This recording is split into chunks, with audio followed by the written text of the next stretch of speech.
Bismillahirrahmanirrahim.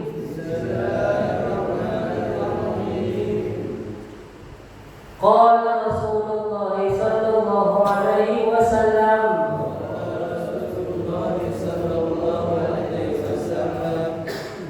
hubbud dunya ra'su kulli khati'atin. Rawahul Baihaqi. Tidak, hadisnya sedikit beberapa kalimat, satu baris atau dua baris. Kita akan bahas sedikit. Ini hadis ini menunjukkan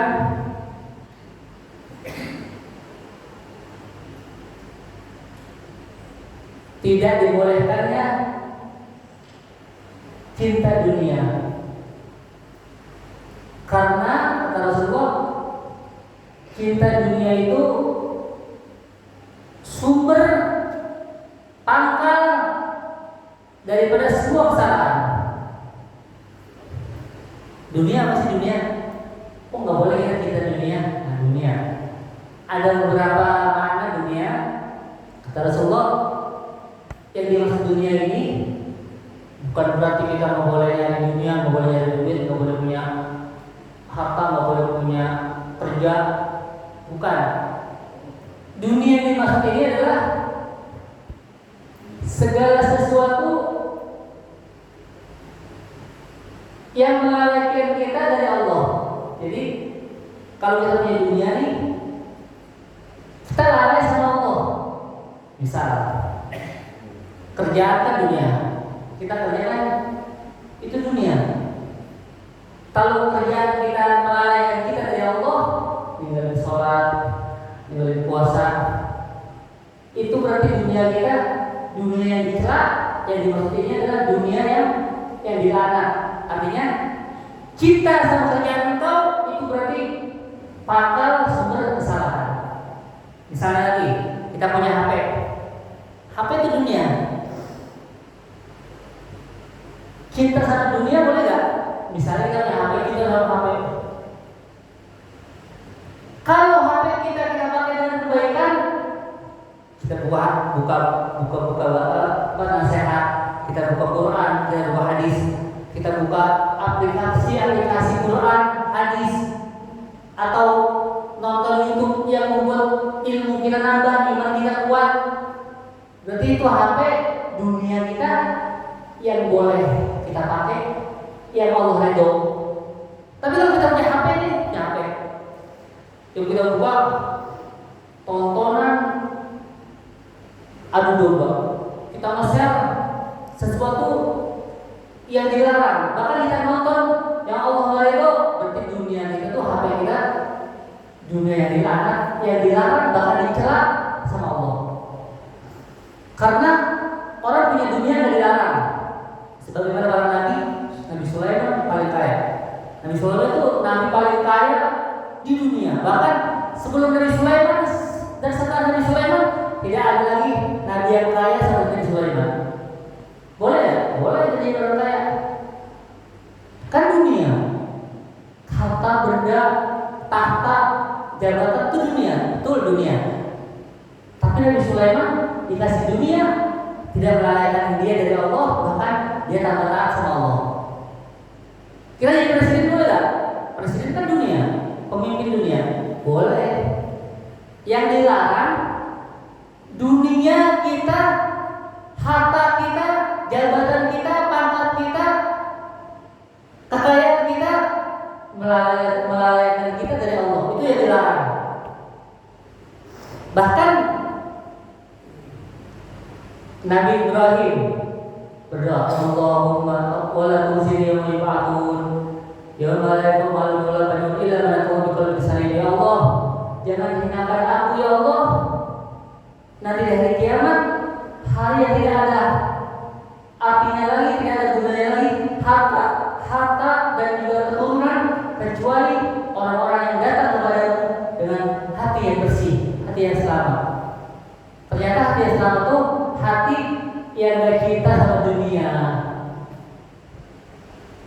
Nah, kalau kaya berarti kita punya dunia kan? Dunia kita cuma di tangan tapi nggak di hati. Mereka orang-orang soleh, para nabi, bahkan para wali-wali banyak yang kaya.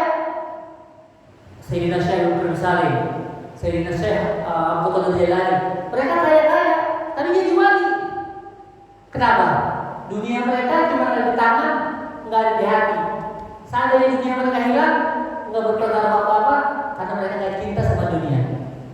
Bahkan dunia kita bisa jadi surga kalau dunia kita berikan sedekah kepada orang-orang yang berhak. Jadi dunia kita bisa jadi neraka, bisa jadi surga. Kalau harta kita bagiin ke yang berhak, maka kita sedekahkan, kita pakai hal-hal yang baik, dunia kita masuk kita ke surga. Tapi kalau jabatan kita, pangkat kita, harta kita, kekayaan kita malah menambah jauh kita dari Allah, itulah dunia yang dilarang, dunia yang dicela. Bahkan dunia itu bisa masuk kita ke dalam api neraka Allah Subhanahu wa taala.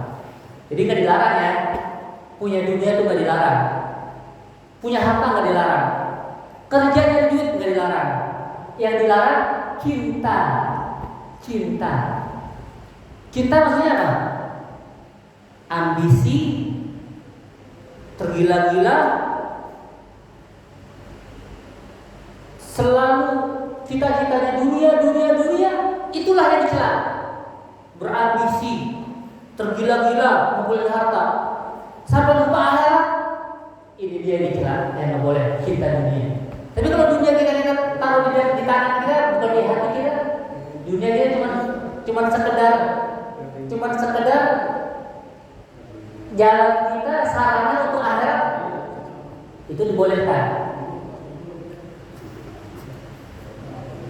Jadi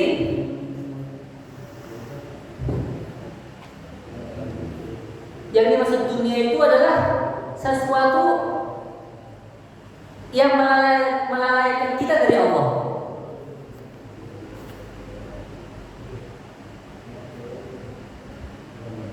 Dan Nabi ngajarin kita memandang dunia. Ngajarin kita kan selalu nih memandang dunia tuh, wah, segala-galanya pokoknya. Kalau gak ada dunia kita mati dah. Gak punya harta, gak punya duit, kita mati dah. Pokoknya kita sengsara. Tapi Nabi ngajarin kita nih bagaimana memandang dunia. Ternyata sejak diciptakan dunia, Allah memandang dunia sedikit pun, saking hinanya dunia. Allah ciptakan dunia, Allah memandang dunia karena saking tercelanya dunia, hinanya dunia di pandangan Allah. Bahkan lebih hina daripada sayapnya nyamuk. Misal, kita nemu sayap nyamuk, itu sayap nyamuk kira-kira kita ambil atau kita buang? Pasti kita buang kan? Kita nggak perhatiin, kita nggak apa-apa. Itulah Allah mandang dunia. Dalam sebuah hadis, "Lau kanatid dunya ta'dilu indallahi jahannam mahbudah, ma saqaw kafiran min asyaratil lain." Seandainya dunia ada harganya di pandangan Allah seperti sayap nyamuk di pandangan manusia, maka orang kafir nggak bakal dikasih kaya, nggak bakal dikasih makan, nggak bakal dikasih minum. Orang kafir yang gak nyembah Allah nggak bakal dikasih minum, nggak bakal dikasih harta, nggak bakal dikasih makan. Karena dunia hina di mata Allah, Allah kasih orang kafir. Bahkan Fir'aun dikasih kaya, Namrud dikasih kaya, Qarun dikasih kaya, bahkan Haman dikasih kaya. Jadi pandangan kita sama dunia sebenarnya udah diajarin sama Nabi, dunia itu hina di mata Allah. Jadi kita kalau pandang dunia itu nggak terlalu silau. Kehilangan duit, kehilangan harta, kehilangan jabatan, kehilangan pangkat. Kalau kita pandang dunia seperti ini, maka selalu nyantai. Sebagaimana Nabi Muhammad kalau pandang dia tahu gedung tinggi, Rasulullah bilang apa? Allahumma la ilaha illa anta, tinggi kayak gitu nih, pencakar langit. Misalnya Nabi ngajarin kita nih, kalau melihat gedung tinggi, rumah mewah, gedung bertingkat, kan kita tuh perasaan, mantap tuh. Nabi cuma bilang gini, ngajarin kita, Allahumma la asyhadu syahaya. Ya Allah, sebenarnya kehidupan yang abadi, yang sebenarnya cuma di akhirat. Jadi dunia itu kecil. Nabi mandang dunia itu kecil, bahkan lebih hina daripada sayap nyamuk. Kalau dunia mulia, nggak bakal dikasih sama Qarun, Haman, Fir'aun, Namrud, nggak bakal dikasih kepada mereka. Tapi dunia hina, Allah kasih mereka kaya. Bahkan orang-orang kafir banyak lebih kaya dari orang Muslim. Karena apa? Karena dunia menghina. Dikasih sama orang-orang Muslim, mereka dikasih nikmat, dikasih kaya, dikasih jabatan, bahkan mereka lebih kaya daripada kita. Itulah dunia. Dunia berpatokan. Jadi dunia itu di pandangan Allah lebih hina daripada siapa. Kalau orang Muslim pandang dunia itu kayak gitu. Tapi kalau pandang ibadah, dia pasti pandangnya dengan pandangan akhirat. Misal kita sholat tadi 2 rakaat sebelum subuh. Itu kalau kita kehilangan itu, kita bakal nangis. Lebih nangis daripada kita kehilangan 1 miliar. Orang Islam, dia sholat subuhnya kesiangan, sholat 2 rakaat sebelum subuh ketinggalan, dia lebih sedih daripada dia kehilangan 1 miliar. Kenapa? Karena Nabi ngajarin rakaat al-fajr khairun min dunya wa ma fiha. 2 rakaat sunnah fajar sebelum subuh itu lebih afdal, lebih tinggi nilainya, lebih utama daripada dunia dan seisinya. Dunia seisinya berapa sih? Enggak ada tahu. Dalam dunia kan ada banyak kendaraan, banyak mobil mewah, banyak gedung mewah, banyak harta, banyak emas. Itu dunia seisinya kalau dikumpulin, dikasih sama kita sama 2 rakaat sunat fajar. Itu sholat sunat 2 rakaat sunat fajar lebih utama, lebih agung, lebih afdal, bahkan lebih mulia daripada dunia seisinya. Itu sholat sunahnya, bukan sholat subuhnya ya. Itu sholat sunahnya, kemudian subuh. Bagaimana sholat subuhnya lebih afdal lagi daripada dunia seisinya. Jadi orang Islam mandang dunia itu kecil. Tapi kalau mandang ibadah itu lebih mulia, lebih sedih dia kehilangan ibadah daripada kehilangan dunia. Tapi kalau kita terbalik, kehilangan duit misalnya 100 juta sama kehilangan sholat subuh nih. Sholat subuh sholat sunat 2 rakaat. Kalau kehilangan itu, sebetulnya dia lebih sedih kehilangan sholat sunat 2 rakaat sebelum subuh. Itu orang Islam mandang dunia itu kecil. Dunia kan sarana kita untuk akhirat. Dunia itu kalau kita nggak punya dunia, nggak bisa pergi haji. Karena haji kan mahal, nggak bisa beli baju bakal sholat, nggak bisa bakal beli rumah, nggak bisa bakal zakat. Betul. Orang kaya yang ahli ibadah lebih disukai daripada orang miskin yang ahli ibadah. Karena orang kaya yang ahli ibadah, dia akan bermanfaat kepada orang lain, kasih sedekah, kasih zakat, kasih makan. Tapi orang miskin yang ahli ibadah nanti di surga lebih duluan masuk surga. Nabi yang bilang, ada orang miskin ahli ibadah, ada orang kaya ahli ibadah. Sama ibadahnya sama, pahalanya sama, takwanya sama. Pas di akhirat ternyata masuk surga duluan orang miskin. Kenapa? Karena orang kaya nanti ditanyain satu persatu. Min aina tasalahu wa fima anfaqu? Dari mana hartamu? Sedetail mungkin hartanya ditanya sama Allah. Dan untuk apa keluarnya? Untuk apa kau gunakan? Sedetail mungkin ditanya sama Allah. Kayak KPK di audit. Orang miskin nggak ada di audit. Orang hartanya sedikit masuk surga duluan.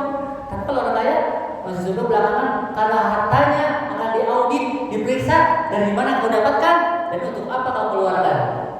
Setiap rupiah ditanya sama Allah, setiap perak dari mana hartamu, Yang ini dari mana? Yang ini dari mana? Yang ini dari mana? Untuk apa? Untuk apa? Untuk apa? Semua ditanya sama Allah. Yang miskin belum punya harta. Yang ditanya cuma sebentar, hartanya cuma dikit, masih berdua. Bahkan Nabi bilang, Allahumma ahli miskinan, Allahumma ahli miskinan, wa syurri yaumil qiyamah fi jumlatil masakin ya Allah. Hidup aku dalam keadaan miskin, wafatan aku dalam keadaan miskin, dan masuk aku ke surga bersama golongan orang miskin. Nabi bilang gitu, Nabi doa tuh, doanya mantap. Kalau kita nggak ada yang berani doa kayak gitu. Allahumma ahli miskinan, wa tawaffani miskinan, wa syurri fi jumlatil masakin ya Allah. Hidupkan aku dalam keadaan miskin, matikan aku dalam keadaan miskin, wafatkan aku dalam keadaan miskin, dan kumpulkan aku dari kiamat bersama orang-orang miskin, masuk surga bersama orang-orang miskin. Ternyata orang miskin masuk surga duluan bersama Nabi Muhammad SAW. Makanya Nabi Muhammad itu kalau Nabi Muhammad betul beliau bisa kaya bisa miskin. Terkadang beliau dapat hadiah dari rampasan perang, bahkan dari raja-raja, beliau dapat hadiah kaya. Langsung seketika itu dibagiin langsung miskin.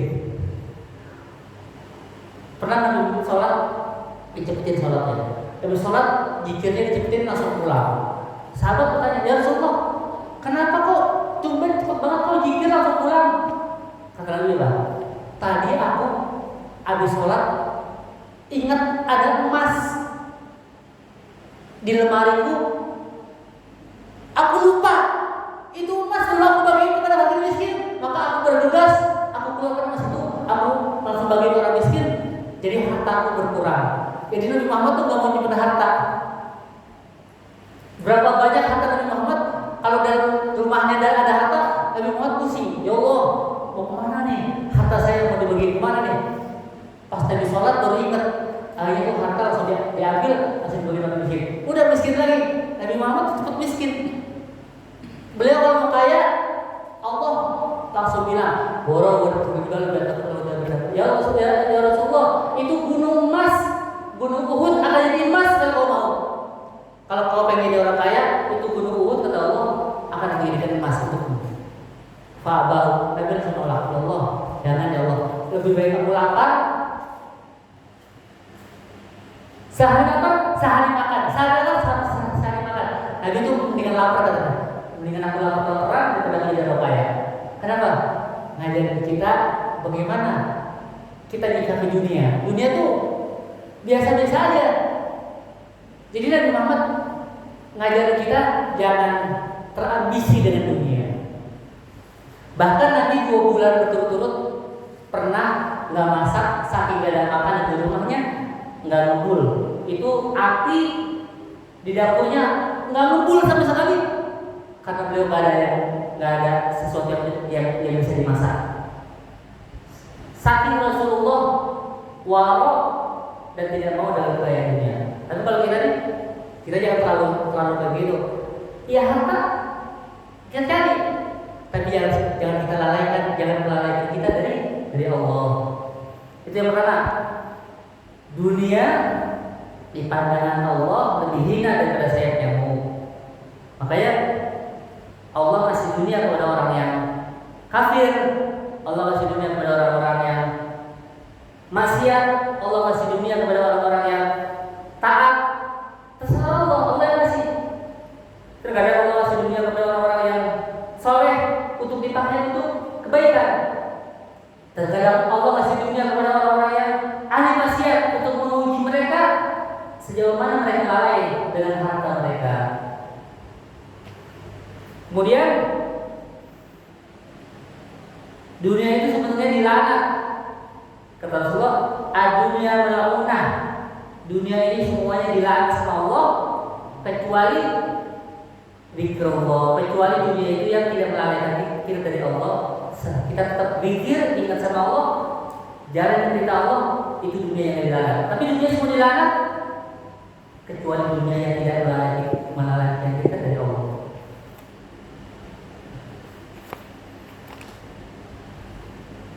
Terakhir, dunia ini negeri tipuan. Kata Allah dalam Al-Quran, Kullu nafsin dha'iqatul maut wa innama tuwaffawna ujurakum yawmal qiyamah. Faman zuhziha 'anil nari wa udkhila al-jannata faqad faza. Mal hayatud dunya illa mata'ul ghurur. Dunia ini adalah tipuan, nikmat yang menipu.